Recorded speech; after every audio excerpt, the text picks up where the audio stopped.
आयुष के पापा के लिए लाई थी ये, सिकुड़कर आयुष के नाक का हो गया है। हमारी खूबसूरत साड़ी का तो रंग ही उड़ा दिया। इसीलिए अपनाए सही डिटर्जेंट। 2 डाला का एडवांस फॉर्मूला जो दे कपड़ों को नई चमक और साथ ही सिकुड़ने से बचाए, चले ज्यादा और पैसे बचाए। इसीलिए अब से जो धोए।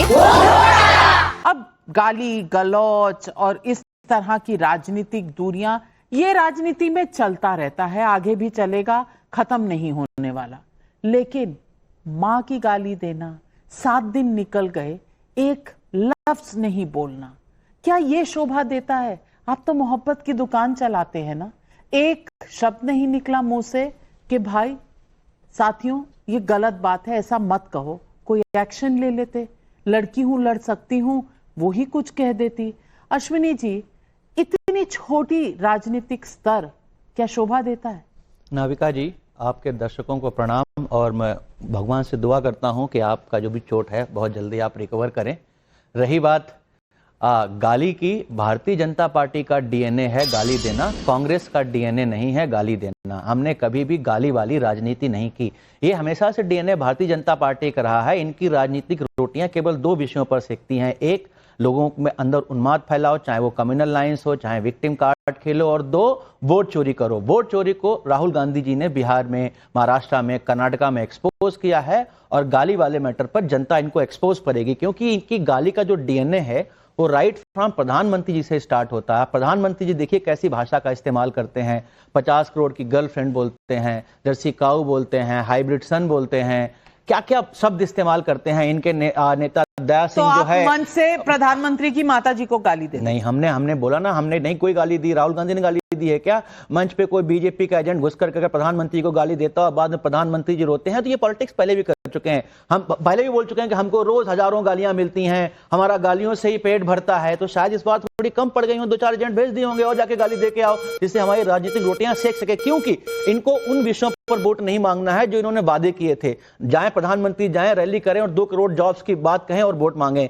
जाए प्रधानमंत्री रैली करें और डिमोनेटाइजेशन की बात करें और वोट मांगे। जाए प्रधानमंत्री जी रैली करें और किसानों की इनकम दुगनी हो जाएगी उस पर वोट मांगे। पर नहीं, ऐसे 50 इन्होंने जुमले वादे किए हैं जिस पर ये वोट नहीं मांग सकते। तो एंड ऑफ डे इनका राजनीतिक रोटियां कहां बसती हैं? हाय मुझे गाली दी, मुझे गाली दे दी, मुझे मेरी बेइज्जती कर दी, मेरा ये कर दिया, मेरा वो कर दिया। क्योंकि हमने कुछ काम तो किया नहीं है। एंटी इनकम्बेंसी हाईएस्ट पे है। 20 साल से आप सरकार में बैठे हुए हैं, कुछ काम कर नहीं पा रहे हैं, लेकिन जनता इनकी ये राजनीति अच्छे से जानती है और इस बार आपको इसको बिहार में परिणाम देखने को मिलेगा। 7 रैली तो प्रधानमंत्री कर चुके हैं, अपना लेखा जोखा सारा जनता के सामने रख रहे हैं।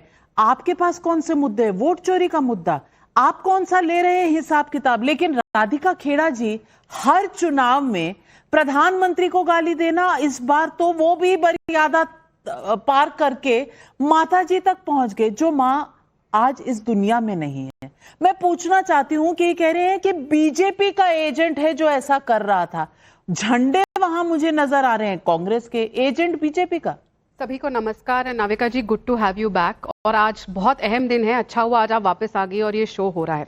नाविका जी, हमारी सभ्यता, हमारी भारतीय संस्कृति में माँ का स्थान भगवान के बाद सबसे सर्वोच्च है, क्योंकि माँ भगवान का जीवित रूप है। माँ को पूजा जाता है, माँ भगवती को, माँ अंबा देवी को, और कुछ ही दिनों में तो बिहार में भी छठी मैया को पूजा जाएगा। माँ को हमेशा से भगवान के बराबर रख के हम पूजते हैं। लेकिन भारतीय संस्कृति और सभ्यता हम कैसे उम्मीद रख सकते हैं? जो पार्टी बनाई अंग्रेजों द्वारा गई, आज भी चल रही अंग्रेजों द्वारा, और कुछ तो स्क्रिप्ट उनकी जॉर्ज सोरस से भी आती है। मेरा यहाँ पे किसी व्यक्ति के ऊपर इशारा नहीं था, पर जॉर्ज सोरस मेरा मानना है कि अभी भी पार्टी चला रहे। तो इन लोगों से, जो हमारी भारतीय संस्कृति सभ्यता से मीलों कोसों दूर है, उनसे तो ये हमें उम्मीद ही ये है कि वो माँ तक जाएंगे। लेकिन आज बहुत समझ नहीं आ रहा कि किस घटिया स्तर पर राजनीति आ चुकी है कि एक महिला जो इस दुनिया में नहीं है। और नाविका जी, मैं चैलेंज के साथ कहती हूँ, मोदी जी की माता जी ने अपने पूरे जीवन में 100 साल तक वो जी, उस 100 साल में उन्होंने एक शब्द राजनीतिक कुछ बोला हो या राजनीतिक टिप्पणी करी हो? अरे उस माँ ने तो अपने बेटे जो प्रधानमंत्री बने, जो देश का नाम हर विश्व पटल पे ऊंचा कर रहे हैं, उनके घर में तक नहीं रही। एक चीज प्रधानमंत्री की मां होने की उन्होंने नहीं देश की जनता के टैक्स के पैसे के लिए। ना वो गांधी परिवार से आती हैं, जिस तरीके से गांधी परिवार की पीढ़ियां देश का पैसा लेनी है, ना लालू प्रसाद यादव के परिवार से जो टैक्स पेयर्स के पैसे से पता नहीं क्या क्या उन्होंने राज्य बना लिए। वो माँ तो आके प्रधानमंत्री के घर में भी नहीं रही, उस माँ को तक नहीं बख्शा। मतलब थू है ऐसी राजनीति पर कि आज आप इस घटिया स्तर पे आ गए, लेकिन अब ये गिनवा रहे हैं कि ये बोला। भाई साहब 1975 से लेकर 77 तक आपके राष्ट्रीय प्रवक्ता, राष्ट्रीय अध्यक्ष कौन थे आपको पता है? कांग्रेस के बरुआ साहब थे, असम के लीडर थे। वही बरुआ साहब जिन्होंने ये नारा दिया था इंडिया इज इंदिरा, उन्होंने खुद इंदिरा जी को गाय से तुलना करी, संजय गांधी जी को बछड़े से, और गाली गलौज किया था। तो ये इंस्टिल्ड है इनके अंदर, ये अपने नेताओं को ही गालियां देते। बताइए, कांग्रेस के राष्ट्रीय अध्यक्ष इंदिरा जी और उनके बेटे को गाली देते। लेकिन अब आपने फिर गिनवाया कि मोदी जी ने ये कहा, वो कहा। 140 गालियों की लिस्ट है मेरे पास यहाँ पे। और बात सिर्फ उन तक नहीं सीमित है, उनके पिताजी का अपमान यही पवन खेड़ा साहब ने किया, जो आज बोल रहे हिटलर से तुलना, जहरीला सांप। कमलनाथ जी ने तक नहीं बख्शा था, उनके पिता तक का परिवार तक चले गए थे। तानाशाह, चूहा, मौत का सौदागर, भस्मासुर, रावण। तो मोदी तेरी कब्र खुदेगी, नालायक, मोदी की बोटी बोटी कर देंगे, पता नहीं क्या। तो प्रियंका वाड्रा के साथ रोज पार्लियामेंट में दिखते हैं। मैं रोज ट्वीट करती हूँ एक फोटो उनकी, जब पार्लियामेंट सेशन होता है। एवरी डे बोटी करने वाला आदमी प्रियंका वाड्रा के साथ चल रहा होता है। लेकिन मैं नाविका जी एक किस्सा सुनाती हूँ, आपने भी वो देखा होगा, दर्शकों ने भी। सुब्रमण्यम स्वामी जो इनको बहुत करीबी रहे, फैमिली फ्रेंड, उन्होंने ये बताया था कि प्रियंका गांधी और राहुल गांधी से ज्यादा बदतमीज कोई बच्चे नहीं थे, और वो उनसे भी बदतमीजी कर ली थी। तब सुब्रमण्यम स्वामी ने बताया कि मैंने प्रियंका वाड्रा को डांट लगाई थी और कहा था कि ये कैसे बात कर रही हो। तब वो रोने लगी। लेकिन मैंने ये क्यों सुनाया? क्योंकि it starts from the top. कैसे शह मिल रही है कि उस मंच पे गाली दी जाए, क्योंकि राहुल गांधी ऐसी भाषा इस्तेमाल करते हैं, प्रधानमंत्री के तू तड़ाक करते हैं। स्वामी ने क्या क्या मोदी जी के बारे में बोला है, अगर लिस्ट खोल देंगे हम, उन्होंने इसीलिए तो आपको बताया। रही बात सुब्रमण्यम स्वामी तो आपको सच्चे लगते हैं। हमारे देश में गाय और बछड़ा शब्द जो है गाली नहीं होते हैं। हमारे देश में गाय और बछड़ा शब्द गाली नहीं होते हैं। आपने बोला है गाय और बछड़ा शब्द गाली है। जब आप किसी को हाइब्रिड बोलते हो और जर्सी काऊ बोलते हो, वो डेरोगेटरी शब्द है। कॉन्टेक्स्ट में डेरोगेटरी कॉन्टेक्स्ट होते हैं, राधिका जी। और रही बात महिला सम्मान की, मेरे पास आपके मैं इस निम्न स्तर पर नहीं ले जाना चाहती इस डिस्कशन को, क्योंकि मैं प्रियंका जी आपसे पूछना चाहती हूँ। आप महिला हैं, मैं महिला हूं, हम महिलाएं ना भी हों, हम सब बच्चे हैं, किसी ना किसी जननी के। हर किसी की अपनी माँ है, और देवी तुल्य होती है माँ किसी के लिए भी। अब माँ की गाली से परहेज किया जा सकता था, ऐसा मेरा मानना है, और देश भर में सबका मानना है कि राजनीति अपनी जगह है। लड़िए आप जरूर, एक दूसरे को की बुराइयां करिए, एक दूसरे का रिपोर्ट कार्ड रखिए, ये पूरा आपके अधिकार क्षेत्र में है। लेकिन किसी की माँ को इस तरह की गाली देना, ये शोभा देता है क्या? वो भी इस भारत माता की धरती पर रहने वाली एक माँ को गाली देना, ये सही है क्या? और सबसे बड़ा जो मुझे जिस बात का दुख है, 1 हफ्ते पहले की एक घटना है। 1 हफ्ता था, कोई तो सीनियर नेता बोल देता कि जो हुआ गलत हुआ,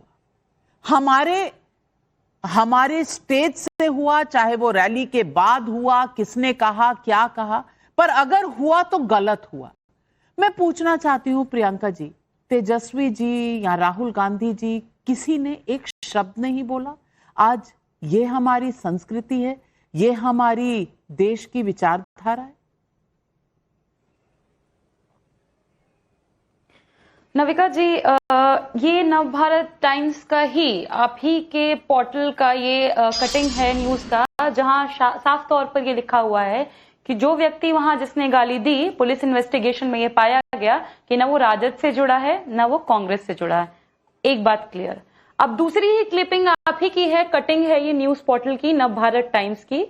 ये कटिंग में ऊपर में ही लिखा हुआ है, हिमाचल प्रदेश के बीजेपी अध्यक्ष सतपाल सिंह सत्ती ने राहुल गांधी की मां को दी मंच से गाली। एक जो हमारी पार्टी से नहीं जुड़ा, एक जो इनका प्रदेश अध्यक्ष है हिमाचल का। अब ये तो बातें मैंने आप ही के पोर्टल से देश को बता दी, लेकिन बात यह है कि किसी की भी मां, चाहे वो मोदी जी की मां हो चाहे किसी की भी मां हो, गाली देना किसी भी तरीके से कोई समर्थन नहीं कर सकता, भले भाजपा ही करते हो, हम इसकी निंदा करते हैं। और खुद मुझे लगता है कि मोदी जी की मां भी अगर आज जीवित होती तो शर्मसार हो रही होती मोदी जी की हरकतें देख करके, क्योंकि वो कभी भी इस देश की मां अपने बच्चे को ऐसे नहीं पालती पोसती, ऐसी भाषा नहीं सिखाती किसी महिला के खिलाफ बोलने के लिए जो मोदी जी इस्तेमाल करते हैं। जर्सी गाय, मिक्स ब्रीड बोलना, वो शर्मसार हो रही होती, पर मुझे लगता है कि मोदी जी की मां ने उन्हें नहीं सिखाया। वो घर से भागे थे ना, वो आरएसएस में सीखे हैं, वहीं से महिलाओं का विरोध कैसे करना है, सेक्सिस्ट रिमार्क्स कैसे देने हैं, वहीं से सीख करके आए हैं, और वहीं से सीख करके आए हैं जनता को भी सिखा रहे हैं। इनके प्रदेश अध्यक्ष हैं दिलीप जायसवाल जी, कहते हैं गालियों की डिक्शनरी है मेरे पास में, और इनके सांसद हो क्या सदन में गाली नहीं देते? इनके विधायक जनक सिंह बिहार में नहीं गाली देते? मोदी जी उन लोगों को फॉलो नहीं करते जो महिलाओं को गाली देते हैं? तो ये तो पूरा ट्रेंड है ना नाविका जी। और एक महिला होने के नाते मैं ये कहना चाहूंगी